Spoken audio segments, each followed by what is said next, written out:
Bom dia, queridos alunos, tudo bem com vocês? Tio Rafael aparecendo de novo aqui. Espero que todos vocês estejam bem, seguindo todos os protocolos de segurança, ok? Em casa, cuidando de quem vocês amam, ok? Logo, logo estaremos de volta. Nossa escola está preparada para poder receber todos vocês novamente e a gente poder finalmente se reencontrar dentro dos protocolos a serem seguidos, ok? Nossa aula de hoje é de revisão sobre tabuleiro, certo? E peças. Vamos conhecer, né, as peças, né?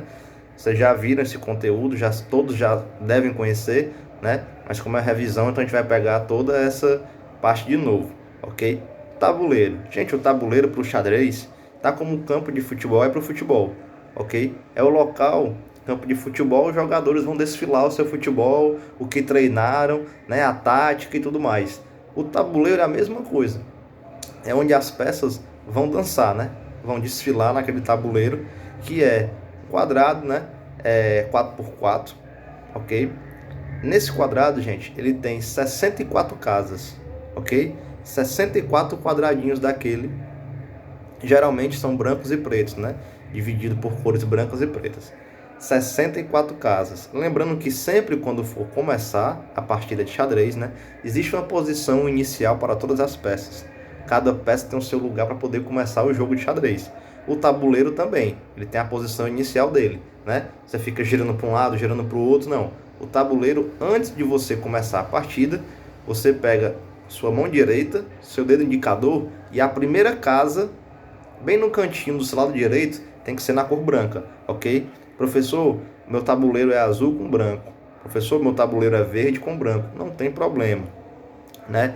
O preto e branco geralmente ficaram cores oficiais de xadrez, né? Você encontra em competições e tudo mais, geralmente é o preto e o branco.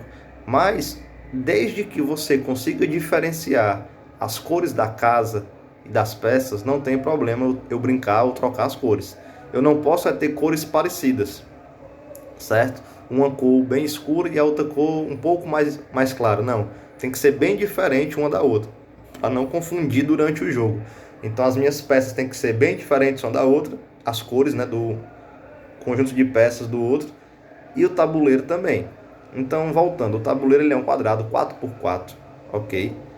Nele tem 64 casas, de cores escuras e cores claras, ok? Assim, dentro desse tabuleiro, ok? Dentro desse tabuleiro, eu só posso me movimentar de três formas. Eu só posso me movimentar em coluna, eu só posso me movimentar em linha e eu só posso me movimentar em diagonal. Então, se eu tenho esse conhecimento básico do tabuleiro, já fica mais fácil para eu poder aprender quando eu for movimentar cada peça. Porque se eu disser que a peça tal só anda em diagonal, você já sabe o que é uma diagonal. Já sabe o que é uma coluna, já sabe o que é uma linha, ok? Então, dentro do tabuleiro, eu só posso me movimentar em coluna, linha e diagonal. Beleza? Ok? Então, continuando. Quadrado 4x4, onde tem 64 casas de cores claras e escuras, ok? Nesse tabuleiro, eu posso andar apenas em linha, coluna e diagonal, certo? Nesse tabuleiro, eu tenho 8 colunas e 8 linhas nesse tabuleiro, ok? Basicamente é isso que você precisa saber sobre o seu tabuleiro, que ele tem 64 casas, 8 colunas e 8 linhas, é um quadrado 4x4 e todo desse tabuleiro somado tem 64 casas, beleza? Tranquilo? Vamos agora conhecer as peças, ok, gente? As peças do xadrez, né, que a gente joga hoje, os nomes das peças, está totalmente ligado à Idade Média, à Idade dos Castelos, naquela época medieval, ok? Que você consegue perceber facilmente nos filmes de época. Vamos conhecer peça por peça, vamos conhecer a sua origem, ok? Vamos começar da maneira que a gente organiza o tabuleiro, né? De fora para dentro. As duas peças das pontas são chamadas de torres, ok? Por que torre, Rafael? A torre representa os castelos antigos, né? Aqueles castelos medievais, né? As torres de observação do castelo, né? As torres de segurança do castelo, representam muito bem aquela época medieval, os castelos. Então, por isso o nome torres, ok? Lembrando que a torre ela só se movimenta em colunas e linhas, né? Ela pode andar quantas casas quiser, tanto em coluna como em linha.